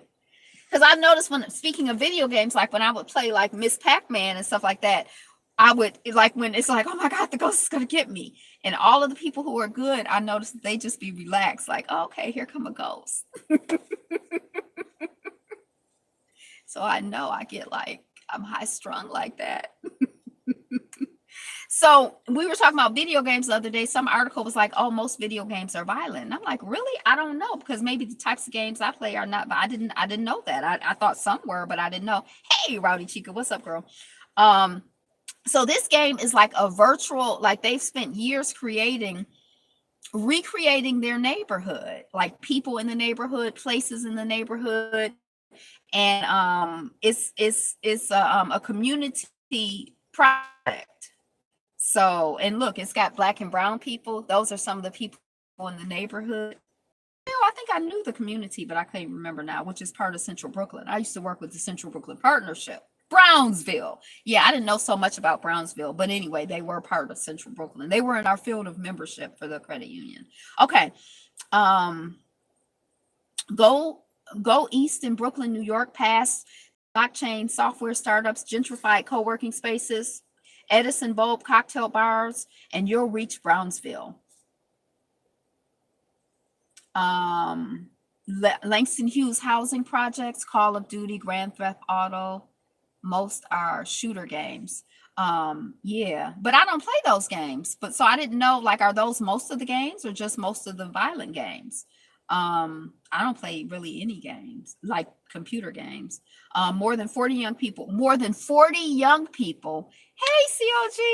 More than 40 young people have been toiling for 2 years on an ambitious project, creating a faithful block by block replica of their neighborhood and many of its residents in virtual reality for their own open world video game. I don't know what an open world video game is, but it just seems so beautiful, like such a tribute to their community and their people and what they doing and who they are.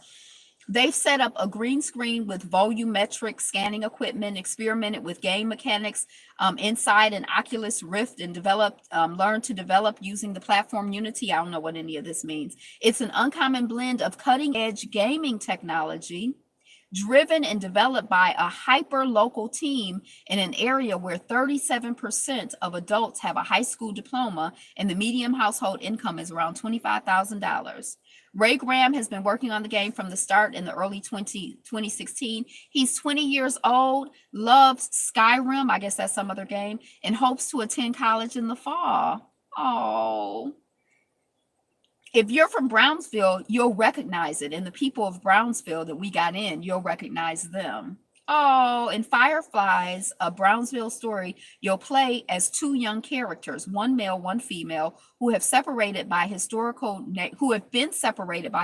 neighborhood conflicts and are both aspiring documentarians. So they have a video game with people who want to be documentarians. I want to make documentaries. You explore the majority Black neighborhood, interviewing residents and taking photos. A mechanism Graham said was influenced by Rockstar Games' Bully. I don't know what that is. While there are mini games and dreamscape sequences too, the final game may be similar to a walking simulator like Gone Home or Firewatch, but in a neighborhood divided by micro territories according to which public housing development one comes from. Being able to walk anywhere and speak to anyone is a significant experience. So they're doing in virtual reality what they're not able to do in reality. And I like that idea. It's like that dream casting, like that creating in some space what you want, or what you like, and that's like how, like that you have to project your creation out there for stuff to happen. If you don't project it, it's not going to happen. If you don't have a vision, it's not going to happen. This video game is about space, said Nicholas, somebody, a documentary filmmaker who oversaw the production. He teaches at Carthage College in Wisconsin. It makes total sense for us to work in virtual reality because we could build systems that allow young people to experience and walk to different parts of their community that territorial divides might not have allowed to happen otherwise. He considers himself to be a community documentary maker, exploring how to make media not as a sole creator, but in joint authorship with its subjects. It's like a community endeavor. With Fireflies, the aim is to mollify like soothe over, make better. I don't know that word. To mollify historical conflicts, and in development, the makers brought together participants from several of the area's ubiquitous public housing developments. That's one of my favorite words, ubiquitous. So we're going to find out ways to use snafu today, because I always find ways to use ubiquitous, but snafu. I might not, because like I said before, I don't know if I have enough snafus to be able to use that acronym. Okay. The idea is that if you can chat with digital people from a rival complex in the game, you'll be more likely to do so in real life. Anyway, I just thought that was a beautiful story. That's coming off of Engadget. Engadget over the last month, it seems like I don't know. I like their stories, even though I'm not like a techie kind of person, but I still like their stories. Shooting death of 17-year-old Antoine Rose by police officer who was on the job for one day sparks protests. Hey.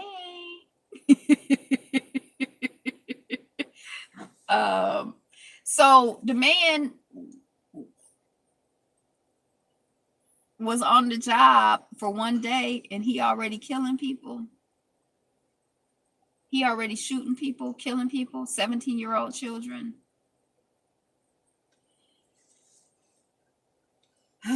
That's coming off of the griot. So the baby who made the transition, or the young person who made the transition, his name is Antoine Rose. So rest in peace to Antoine Rose, and to his family and his community. Sack him, right? Sock him, sack him, beat him, kill him. All right. White student who lied about being raped by black man gets paltry, like little bit, jail sentence.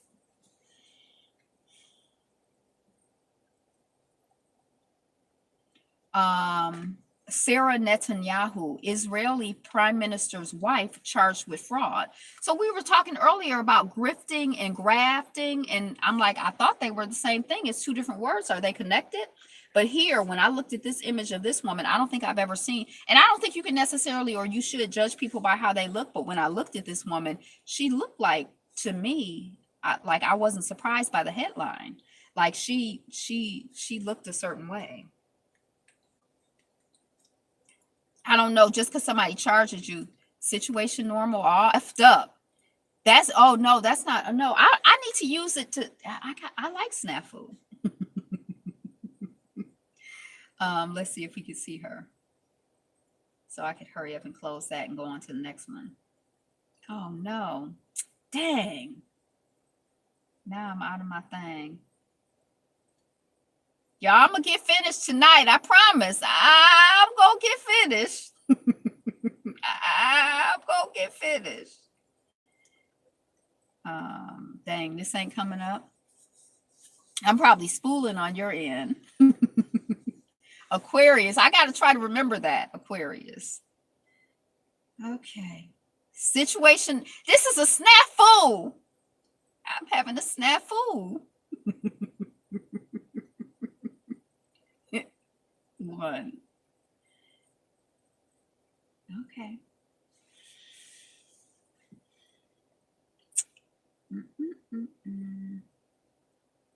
Dang. Okay, so y'all Habaragani? Habaragani? It really is kind of messed up. Maybe because I said I like that word. What's a snafu? Situation normal, all effed up. It's SNA. We were talking earlier about words that are acronyms that you don't know are acronyms. It was 11. I was like, well, I know snafu. Okay, so look at how she looks. This is the prime minister of Israel, his wife. Can y'all see how she looks? Like the first time that came out of the military, the first time that I saw Giuliani, I was like, he looked like the devil to me. And like over the years, like when he was running for office and stuff, and like now we see him again, he seemed like, I don't know, he seemed like, and she looked a certain way to me. I don't always look at people and think they look a certain way, but she looked a certain way to me.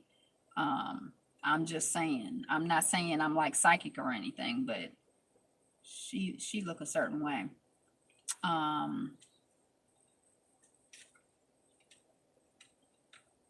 Oh, Bella. Oh, okay. We getting through it. Okay. Former UVA student, University of Virginia. What's UVA? It's UVA. I don't know. Martise Johnson settles. She's a reptile. She look a certain way, don't she? Settles lawsuit after brutal arrest went viral. So I don't know who Martise Johnson is, but this is the second settled lawsuit we've had today. And I still don't feel no satisfaction. I can't get no satisfaction from no settled daggone lawsuits. And I feel like the amount of money the children is getting on my nerves too. The first child got 150, not even $150,000. Your old video games could be worth serious cash. So they're talking about people who collect video games and other things. You know, some of the people are like, I've been collecting my video games all my life, and like, you know, all of the shenanigans that people go through, you know, to add to their collection. White. What's up, Bella? White property owner uses SUV. Why is she staring at me?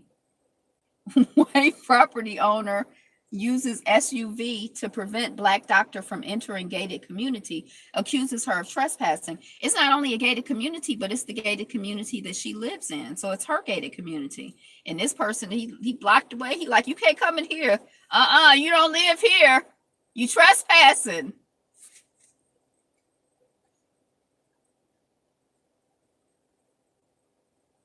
You can't stop looking at that picture. I mean, I'm glad you said the reptilian thing, because it was like when I saw it, I was like, whoa, like it just kind of hit me a certain way. Let's see if I pull it up some article. Oh my gosh. Yes, the University of Virginia. University of Virginia student Martise Johnson and Virginia Department of Alcoholic Beverages Control have reached a 250,000. It's not 250,000. It's actually 249,950 dollar settlement in a $3 million lawsuit that Johnson filed after his brutal arrest in 2015. So he was out, you know, partying. It's a college town or something, and they done slammed him to the ground and beat him up or something. Saying that he was trying to drink or something. I don't know. It's like college kids are always trying to drink. You ain't out here slamming college kids for trying to drink. Y'all harassing that little Black boy. Okay. Initially, one of the people no longer works for the department, but one of the people is still there. So I don't know what happened to the child. I'm not gonna look at the story because it's starting to get on my nerves. But he got $250,000.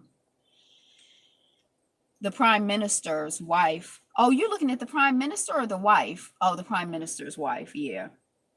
You know, so I don't know. I just can't seem to get happy about people getting money, but I'm gonna send out the same prayers to this young person as we sent out to the other young person. You know, I hope that they have people around them and that they attract people to them that can support them, and, you know, being sober with the money and using the money in a way that adds value. Because, you know, 250,000, I don't know how much, you know, if they got 100,000 at the end of it, or 50,000, like I said earlier, you could spend 100,000 real quick. You could spend 200,000 real quick and I have nothing to show for it. So let us hope and pray that you know, that energy and that vibration adds you know, adds value to his life and his community. Black Lives Matter activists truck vandalized with N-word. White pride, WITE pride. I wonder if that's a typo from the griot, or if that's a typo from is that the new thing? Like we say WITE pride, we don't have to put the H in there. We more phonetic, or is that like, you know, I don't know. But anyway, the truck was vandalized. I'm not even gonna look at the story. Unite the Right, Charlottesville organizer planning event in front of the White House. We talked about that, how they just really proud and excited about, you know, whatever. Okay, so Coco, remember Coco? That was the gorilla, Coco the gorilla who had mastered sign language. And they say that Coco the gorilla could say things like, I'm hungry, or I feel sad, or, you know, I can't do sign language. She could say those things, like in real sign language. Remember that person who was like a fake sign language interpreter? And she was like someplace public. she was someplace public, but she was a fake interpreter, and the people who spoke sign language were like, it's not, it's like she's speaking like gibberish. But to me, it looked legit. Like I'd be like, but she was like doing, you know how she looked legit to me. I mean, I don't speak the language, so of course, but I would be terrible. I couldn't even fake it for me. Oh, was it a man? I thought it was a woman. And it seemed like it was like at it, I don't know. I thought it was a woman, but it could have been a man. And then she got paid. I think it was like at some press conference for like a police department. I think it was a woman and she got paid. Coco, who mastered sign language, not like I haven't mastered sign language, but she died in California. So I don't know. Do we say rest in peace for the gorilla? And then I kind of felt like I mean, they were probably so close and so intimate with the gorilla that she probably had a pretty good life. I think Coco was a girl. It was a man and a woman. Oh, that's like the newest scam. But like, for what purpose? Why would you do it? I remember. So Coco probably had a pretty good life, I guess, as far as gorillas go. I don't know if it was like intellectually stimulating for her to learn sign language. I don't know. Like, did she feel like she was being harassed? Would Bella like for somebody to teach her sign language? I don't know. I try to talk to her. So like, I'm going to the basement. So she starts to learn, new words. Because where we were before, when we were in Mississippi, we didn't have a basement. So she, but I don't know. So yeah, Coco has made her transition. For those of you who for attention. Oh, they doing it for attention. Right? Because they right up there on stage, doing their thing. That is so stupid. Some people are so crazy. Okay, so look at this. Jada Pinkett Smith. Will Smith said nope when son Jaden donned skirt for ad. The headline didn't get me, but I'm like, every week now, we're seeing Jada Pinkett Smith in the news. I mean, on the headlines. She went from, we didn't hardly ever hear about her. I think before she started, I think Red Table Talks must have been picked up someplace because I had heard of Red Table Talks last year, but now all of a sudden, every week we hearing about Red Table Talks. It's like the news is reviewing the show. Before that, it seemed like the only thing I heard is that Jada and Will weren't going to some award ceremony because of something, because the Black people weren't getting enough shine, or I don't remember what it was, but you never really heard anything. And now all of a sudden, it's like all the time hearing about Jada Pinkett Smith and the Red Table Talk, what they talking about. So Magic Johnson's son, I was talking about him yesterday. Or it wasn't, I was like, the guy who slept with 100 people and his son likes to wear dresses or whatever. They were on the show. This isn't the headline talking about it, but they were on the show talking about when he came out and stuff. The June solstice is here, and here's how it works and why it starts both summer and winter. Oh, I wonder if it's because it starts winter down, I mean, like in the other part of the world. I don't know. But again, happy summer solstice if anybody, is doing anything exciting. Again, I started the cleanse today, and I'll be going all the way till the new moon, whenever it is, the next new moon. So if you want to join in for a day or 3 days or 10 days, or come on, let's do this. I am doing all raw. So I had carrot today, raisins and raw nuts. I'm sure I have more than that. I just can't think of it. An 18-year-old Russian heiress got married in an extravagant $1.6 million ceremony, and the food alone cost $460,000. $460,000 for just the food at the wedding. And this child is 18 years old. We were talking about grifters and grafters, right? Okay. Facing a pinch, single mom best friends move in together to co-mother their children. This is a godsend. So they were both single moms and they moved in together, and they're, they trying to work together, because it's like, it's too expensive for me to get a house and then you to get a house, but we got a house together and we're consolidating our bills, and it's more it's a lot of money. It's more effective if we do it together. That's what happened to me. My mother and another single mother lived together. And the other single, my mother was an attorney, so she was like out, and the other single mother was not an attorney, and she was like more at home. Please be sure you hit the like button if you haven't already, as well as subscribing and hitting the bell for notification. Efficient, right? It's efficient. It's community oriented, and those people, that family, and it was only from like the age of like 5 until maybe like 11 or 12, but that's like my family. Those girls are like my sisters. The boy who's still alive is like my brother, although he lives down south. I haven't, Ujama. The grandmother mother was like my grandmother. She treated me like I was her grandchild. The cousins are, like they're not my closest cousins, but when I see them, they're like family. And Edna, her name is Edna. Edna is my mother. That's like, or my auntie, like she's as close to me as anybody in my blood family. So anyway, I thought that was interesting to see that. I think more people should do that. Ujima. Which one is it? Is it Ujima or Ujima? Habaragani. Cooperative economics and collective working responsibility. It's both of them, isn't it? And it's Umoja, it's unity. And it's Kujichagulia, it's self-determination. Yeah, exactly. So they did it in a pinch, and it's cool to do something in a pinch, but it's also good to consider doing something when you're not in a desperate situation. Maybe you're just doing something because you proactively think that it's a good idea.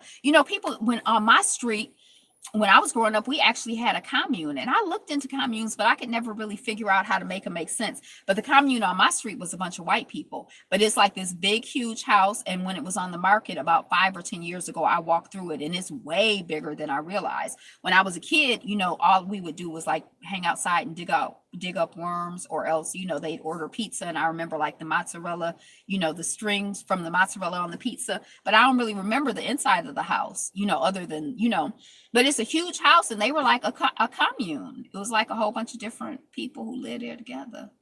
And I kind of like the idea of it, but it just seems like, well, who are the people? Could I live with you? But we can be mature and like figure out and create situations that work. Everybody ain't crazy, right? You can find, so I like a proactive, communal type thing. I like the idea.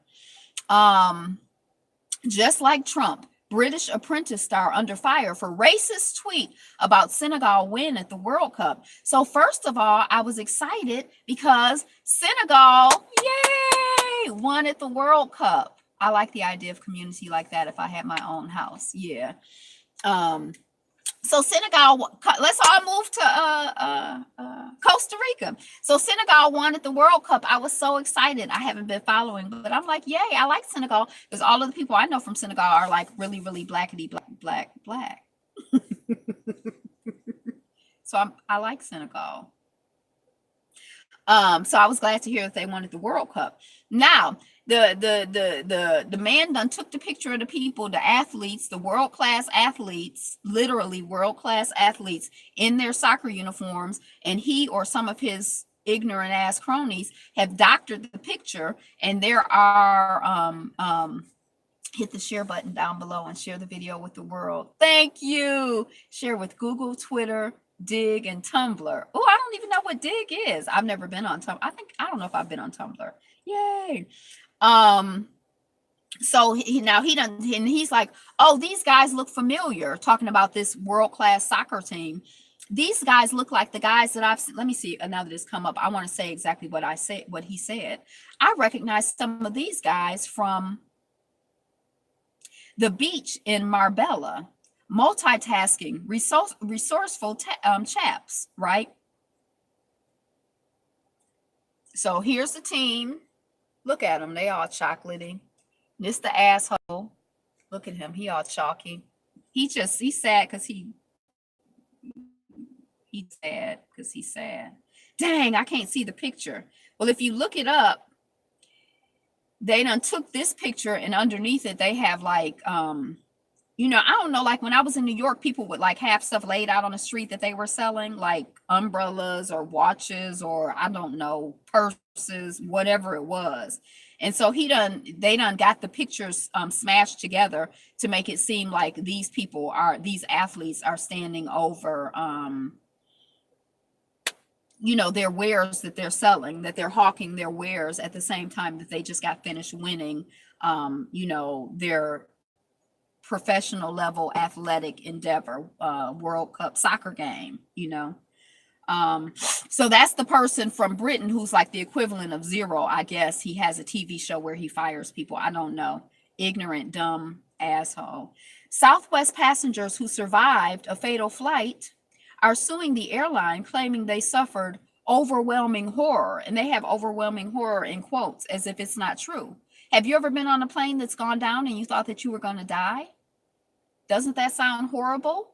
Now, I don't know if it was overwhelming because it didn't overwhelm. I mean, well, shoot, maybe it did overwhelm them. Maybe they had panic attacks. Maybe they still have panic attacks. Maybe they can't fly.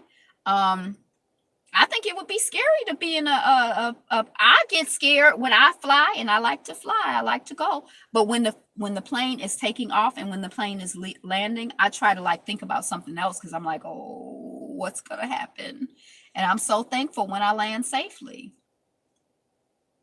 Could you imagine if like something happened while I was in the plane and I thought I was going to die and other people died? That would be awful. So yeah, I don't know why they got the headline like that. So, oh, are they? Maybe I read that someplace and that's why I got anxious. So that's it. That's it for the notes on the news feed for today. That's all I got. I'm at the end. Like, share, comment, subscribe. Today is the best day ever. I got my cards today. I haven't been doing a good job of keeping them, but I'm keeping them, keep working with them. Can't imagine a world without our Angie. That's sweet. Okay. The SST blew up on takeoff.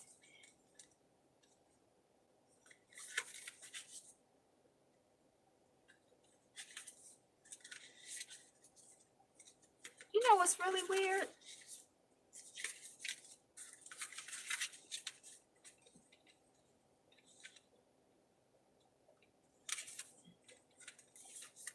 I should pull out the cards that I've already pulled. All right, let's do this one. Because I'm like, now I ain't had these cards in a long time. Y'all probably don't even remember, but I'm trying to get familiar with the deck. I create mindful moments throughout the day, reminding myself that I am love and miracles are natural. You can't really read it, but you can still admire that little pink spot in the middle. In the way that it's written. I create mindful moments throughout the day, reminding myself that I am love and miracles are natural. Miracles are natural. The supernatural is natural. If it's happening, it's natural, right? Right? All right. So that's it. Like I already said that. So it's on purpose that we're here together today. It's on purpose that we're here together today. I'm thankful that you all are here. Whether you're live, yay for the people on the live feed. Before you leave, make sure you leave a like. If you're not subscribed to the channel, subscribe. Go ahead and hit that subscription bell. I think that's it. Drop in the comments what you're looking forward to. What you're looking forward to, what you're excited about, what we need to celebrate, what's new and good, what's exciting. Girl, you are the queen of emojis. You got more emojis than a little bit. Thank you. And this is the time when we start we start doing the wind down. I'm gonna pull up my music, the theme song. And this is, I don't want to hang up on anybody. And you don't have to go home. But you got to get the heck up out of here shortly after the theme song. Peace and blessings, family. Okay.